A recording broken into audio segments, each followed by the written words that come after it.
오늘 하나님의 말씀은 예레미야 18장 1절에서 우리 4절에 있는 말씀입니다. 예레미야 18장 1절에서 4절에 있는 말씀 제가 봉독해 드리겠습니다. 여호와께로부터 예레미야에게 임한 말씀에 가라사대 너는 일어나 토기장이의 집으로 내려가라.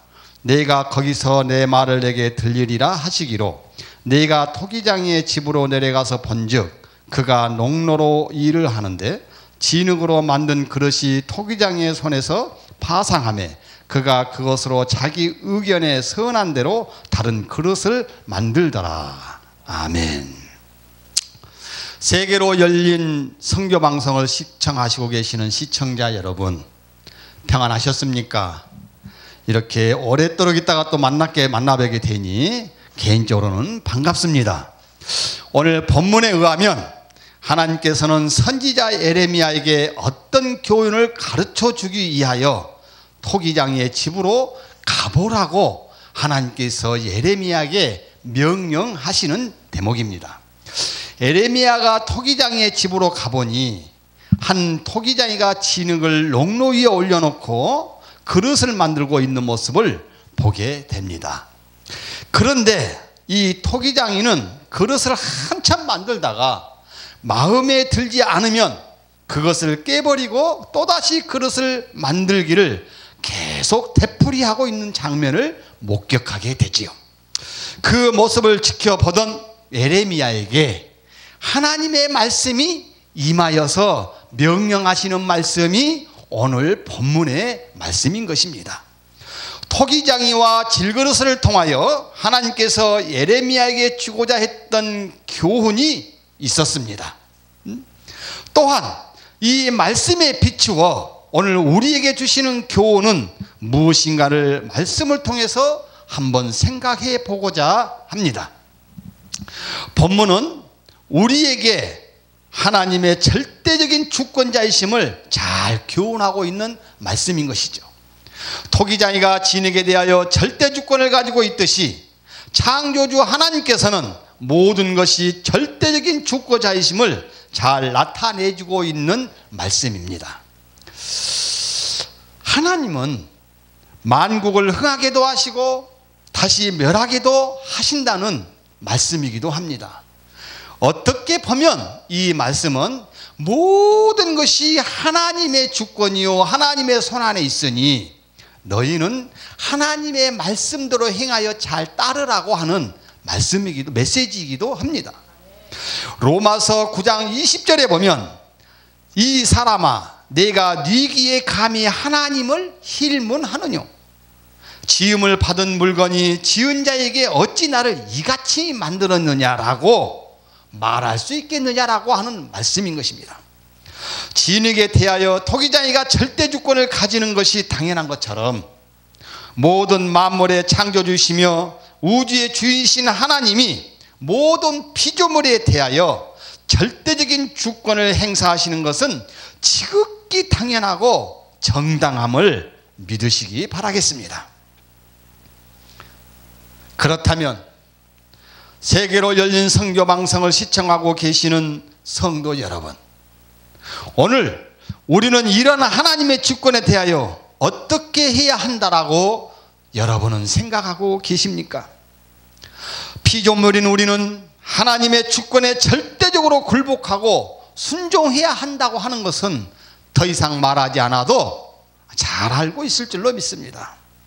그런데 말입니다. 사람들은 나를 왜 이 모양으로 만들었냐고, 나를 왜 이렇게 빚었냐고 불평하고 살아가는 자들이 대다수들입니다. 나를 낳아주신 부모에 대한 불만이 이만저만이 아닙니다. 결국에는 하나님을 원망하게 됩니다. 왜 하나님께서 예레미야에게 토기장이가 진흙을 가지고 그릇을 만드는 현상을 목격하게 하신 것이겠습니까? 진흙의 운명이 토기장이의 손의 끝에 달려 있다는 것을 가르쳐주기 위함이 아니고 무엇이겠습니까?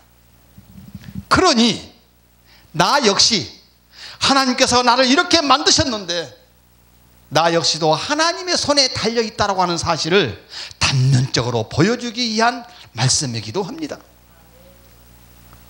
저와 여러분의 운명도, 우리의 가정과 이 민족의 국가의 운명도 전능하신 하나님의 손에 달려 있음을 알게 하시기 위한 것임을 여러분 믿으시기를 바라겠습니다. 본문은 저와 여러분이 하나님에 의해 창조된 그릇임을 잘 표현해 주고 있습니다. 마치 토기장이가 자신의 의도대로 필요한 그릇을 만드는 것처럼 하나님께서는 자신의 뜻대로 우리의 인생을 빚으셨으며 그의 나라와 의를 위하여 우리를 도구로 사용하시기를 원하시고 있다라고 하는 사실입니다. 그래서 저와 여러분을 하나님의 뜻대로 만드셨다라고 하는 것입니다. 그런데 오늘 나는 왜 손이 하나 없게 만들었냐고, 발이 하나 없게 만들었냐고, 왜 눈이 안 보이게 만들었냐라고 하나님께 원망하고 불평하고 따지고 있지는 않습니까? 저와 여러분에게 생각해 보면 어떤 여기는 발이 한쪽이 없고 어떤 여기는 손이 한쪽이 없어도 그거를 가지고 하나님의 뜻을 이루어 가시는 목적이 있다라고 하는 사실을 우리는 인정해야 할 것입니다. 그러므로 바울이 고백했던 것처럼 나의 나된 것은 하나님의 계획하심에 있고 하나님의 은혜라는 것을 인정하시고, 이 바울의 고백이 저의 고백이 되기를 주님의 이름으로 다시 한번 축원합니다. 사랑하는 성도 여러분,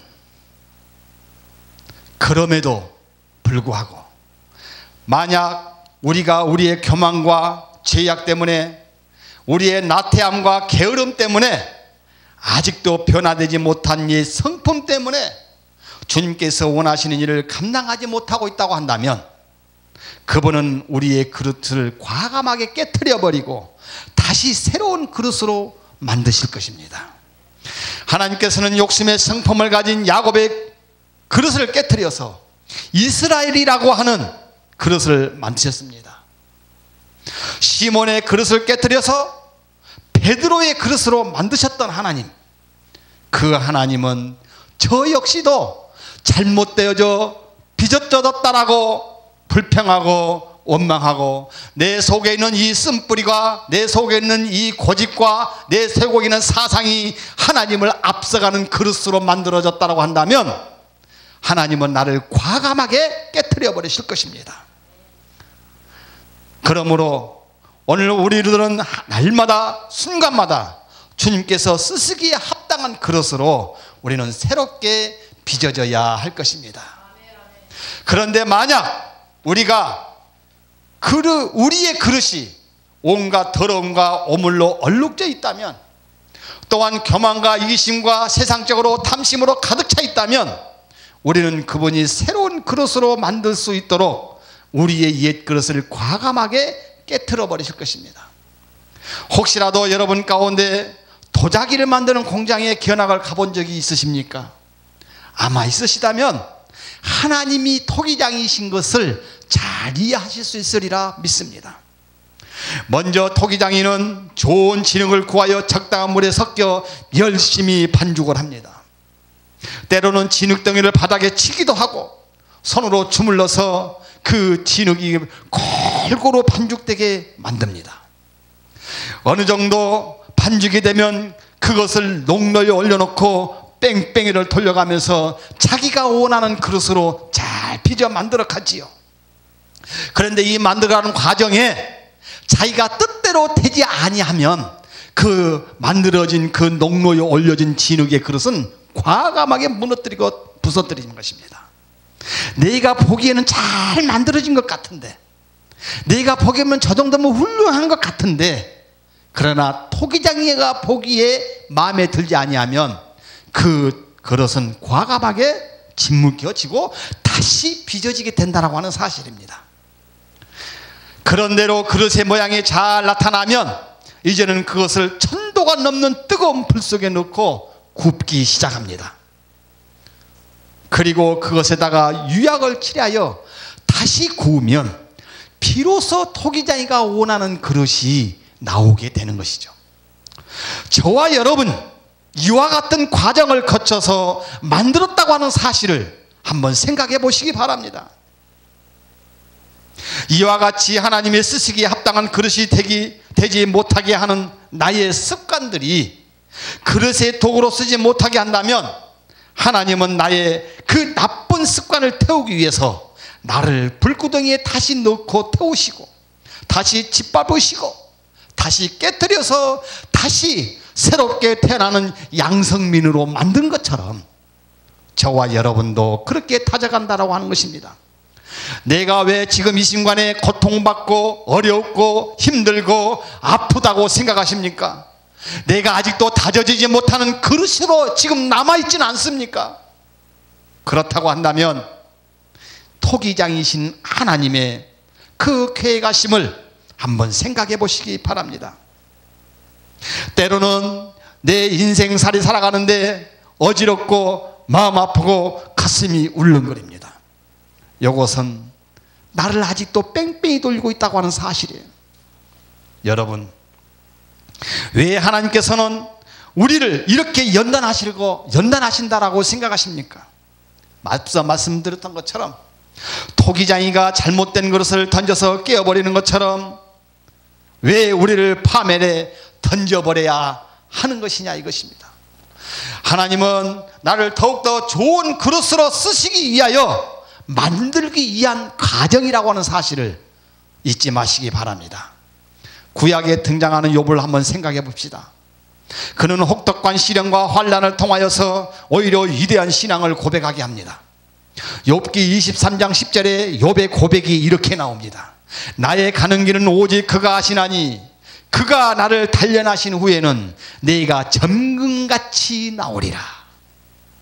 사랑하는 성도 여러분, 우리의 인생을 연단하는 과정을 통하여 그분이 원하시는 그릇으로 빚어졌다는 사실을 기억하시면서 여러 가지 시험이나 환난을 당할 때에 오히려 기쁨으로 맞이하시는 저와 여러분이 되었으면 합니다. 그래서 비록 인간은 타락한 본성 때문에 악에서 떠날 수는 없다고는 하지만 그러나 우리는 무단하게도 그 자리에서 벗어나고자 노력하는 저와 여러분이 되어야 할 것입니다. 이사야서 1장 18절에 하나님께서는 저와 여러분에게 이렇게 말씀하고 있습니다. 여호와께서 말씀하시되 오라 우리가 서로 변론하자. 너희 죄가 주홍 같을지라도 눈과 같이 휘어질 것이요 지능같이 붉을지라도 양털같이 되리라. 사랑하는 성도 여러분, 지금도 하나님께서는 저희의 마음의 문 밖에서 우리 교제하자고 대화하자고 하나님께서는 녹화하고 계신다고 하는 사실을 잊지 마시기 바랍니다. 지금까지 저와 여러분들과 또한 이 방송을 시청하고 계신 성도님들이 하나님의 마음을 얼마나 아프게 하였고 온갖 거짓 신들과 사상에 이끌려 창조주 되신 아버지 하나님을 외면하며 살아왔습니까? 또한 하나님을 외면할 뿐만 아니라 더 나아가 창조주 하나님을 대적하고 모욕하지는 않았습니까? 그래서 그들은 썩어지지 아니하는 하나님의 영광을 저버리고 오히려 썩어질 사람과 금소와 버러지 형상의 우상으로 만들어진 우상을 섬기며 살아오지 않았습니까? 이에 하나님은 진노할 수밖에 없고 심판할 수밖에 없었다라고 예레미야 선지자를 통하여 이스라엘 백성들에게 경고하고 있는 것입니다. 그러나 만약 그것들이 잘못되었다고 인정하고 하나님께 회개만 한다면 뜻을 돌이켜서 재앙을 내리지 않겠다라고 본문에서 말씀하고 있는 것입니다. 그럼에도 불구하고 이스라엘 백성들의 반응은 무엇이었습니까? 오늘 본문 18장 11절과 12절에 그렇게 말합니다. 그러므로 이제 너는 유다 사람들과 예루살렘 거민에게 말하여 이르기를 여호와의 말씀에 보라 내가 너희에게 재앙을 내리며 계책을 베풀어 너희를 치려하노니 너희는 각기 악한 길에서 돌이키며 너희 길과 행위를 선하게 하라 하셨다 하라. 그러나 그들이 말하기를 이는 헛된 말이라. 우리는 우리의 도모대로 행하며 우리의 각기 악한 마음에 강팍한 대로 행하리라 하였느니라. 자, 본문에 분명히 하나님께서는 너희가 악한 길에서 돌이키면 생명을 보존할 수 있다고 하는데도 불구하고 그들은 말하기를 이는 헛소리라고 대꾸하면서 강팍한 마음을 버리지 못하고 자기들 마음대로 살겠다라고 하는 것입니다. 그러한 자들에게 하나님의 진노의 심판이 임하게 되었다는 사실을 성경을 통해서 우리에게 증거하고 있습니다. 유다 사람들은 한갓 하나님의 손 안에 있는 진흙으로서 토기장이 되시는 하나님을 거부한 자들이었던 것이죠. 우리도 그와 같이 하나님께서 돌이켜야 할 것을 돌이키라고 경고하고 있는데도 돌이키지 아니하면 결국은 우리도 멸망을 자초할 수밖에 없다라고 하는 사실을 알려주고 있는 것입니다. 세계로 열린 방송을 시청하고 계시는 성도 여러분, 우리의 인생은 마치 토기장의 손안에 들어있는 한 줌의 진흙에 불과하다는 사실입니다. 내가 그것을 스스로 만들어져 가는 것이 아니라 하나님의 나를 만들어 가시는 것입니다. 그러므로 오늘 우리들은 마땅히 찬송과 가사의 고백처럼 주님의 뜻을 이루소서 고요한 중에 기다리니 진흙과 같은 날 비추사 주님의 형상은 만드소서라고 고백해야 할 것입니다. 때때로 하나님께서는 쓸모없는 그릇을 깨뜨려 버리시지만 그것은 다시 새로운 그릇으로 만들기 위한 것이라고 하는 사실을 잊지 마시기 바랍니다. 말씀을 마치겠습니다. 오늘 세계로 열린 방송을 통해 이 말씀을 듣고 계신 모든 성도님들은 남은 생애가 하나님이 쓰시기에 합당한 그릇으로 빚어져서 그의 나라와 의를 위하여 귀하게 쓰임받는 저와 여러분이 되시기를 주님의 이름으로 다시 한번 권면합니다.